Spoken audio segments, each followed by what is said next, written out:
A Lover's Litanies, First Litany, Virgo Dulcis, by Mackay. O thou refulgent essence of all grace, O thou that with the witchery of thy face hast made of me thy servant unto death, I pray thee pause, air, musical of breath, and rapt of utterance, thou condemn indeed my venturous wooing, and the wanton speed with which I greet thee, dear and tender soul, from out the fullness of my passion creed. I am so truly thine that nevermore shall man be found, this side the Stygian shore, so meek as I, so patient under blame, and yet, withal, so minded to proclaim his lifelong ardour. For my theme is just a heart enslaved, a smile, a broken trust, a soft mirage, a glimpse of fairyland, and then the wreck thereof in tears and dust. Thou wast not made for murder, yet a glance may murderous prove, and beauty may entrance, more than a siren's or a serpent's eye. And there are moments when a smothered sigh may hint at comfort and a murmured no give signs of yes and miseries. Overflow make tears more precious than we care to tell, though, one by one, our hopes we must forego. I should have shunned thee as a man may shun his evil hour.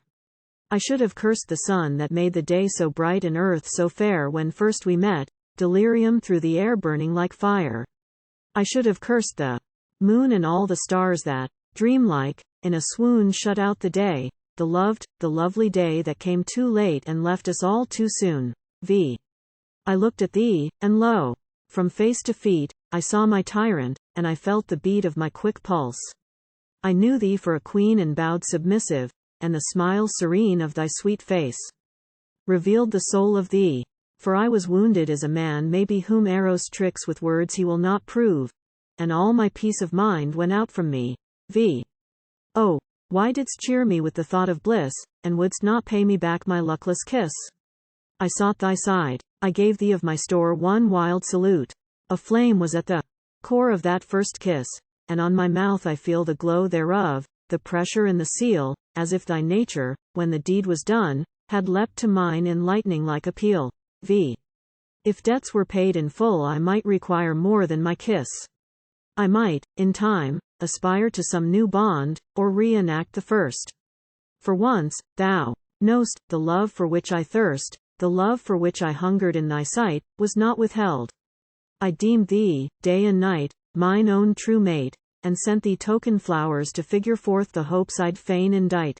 Is this not so? Canst thou detend, in truth, the sun-like smile with which, in flush of youth, thou didst accept my greeting, though so late, my love-lorn homage when the voice of fate fell from thy lips, and made me twice a man because half thine, in that betrothal plan whereof I spake, not knowing how 'twould be when May had marred the prospects it began. Canst thou deny that, early in the spring, when daisies drooped, and birds were fain to sing, we met, and talked, and walked, and were content in sunlit paths? An hour and more we spent in Keats's grove. We lingered near the stem of that lone tree on which was seen the gem of his bright name, there carven by himself, and then I stooped and kissed thy garment's hem. I gave thee all my life. I gave thee, there, in that wild hour, the great Creator's share of mine existence, and I turned to thee as men to idols, madly on my knee, and then uplifted by those arms of thine, I sat beside thee, warmed with other wine than vintage balm, and, mindful of thy blush, I guessed a thought which words will not define. I told thee stories of the days of joy when earth was young, and love without alloy made all things glad and all the thoughts of things. And like a man who wonders when he sings, and knows not whence the power that in him lies, I made a madrigal of all my sighs and bade thee heed them, and I joined therewith the texts of these my follies that I prize. I spoke of men, long dead, who wooed in vain and yet were happy, men whose tender pain was fraught with fervor, as the night with stars. And then I spoke of heroes' battle scars and lordly souls who rode from land to win the love touch of a lady's hand, and on the strings of thy low murmuring lute I struck the chords that all men understand. I sang to thee, I praised thee with my praise, e'en as a bird, concealed in sylvan ways, may laud the rose, and wish, from hour to hour, that he had petals like the empress flower, and there could grow, unwinged, and be a bud, with all his warblings tawn at singing flood and turned to viargeries of the wildest. Sent to undermine the meekness in her blood.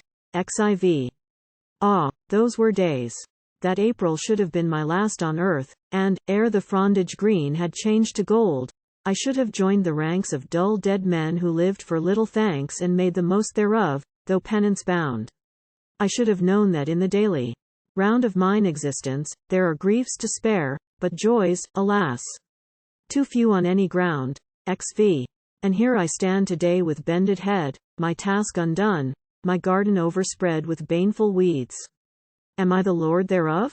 Or mine own slave, without the power to doff my misery's badge?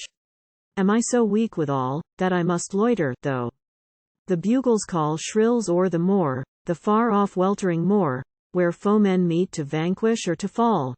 Xvi. Am I so blurred in soul, so out of health, that I must turn to thee, as if by stealth, and fear thy censure, fear thy quick rebuff, and thou so gentle in a world so rough that God's high priest, the morn-apparelled sun ne'er saw thy like? Am I indeed undone of life and love and all? And must I weep for joys that quit me, and for sands that run? Xvii. Tomorrow's dawn will break, but yesterday, where is its light? And where the breezes play that swayed the flowers? A bird will sing again, but not so well. The wind upon the plain, the wintry wind, will toss the groaning trees. But I, what comfort shall I have of these, to know that they, unloved, have lost the spring, as I thy favor and my power to please? Xvii.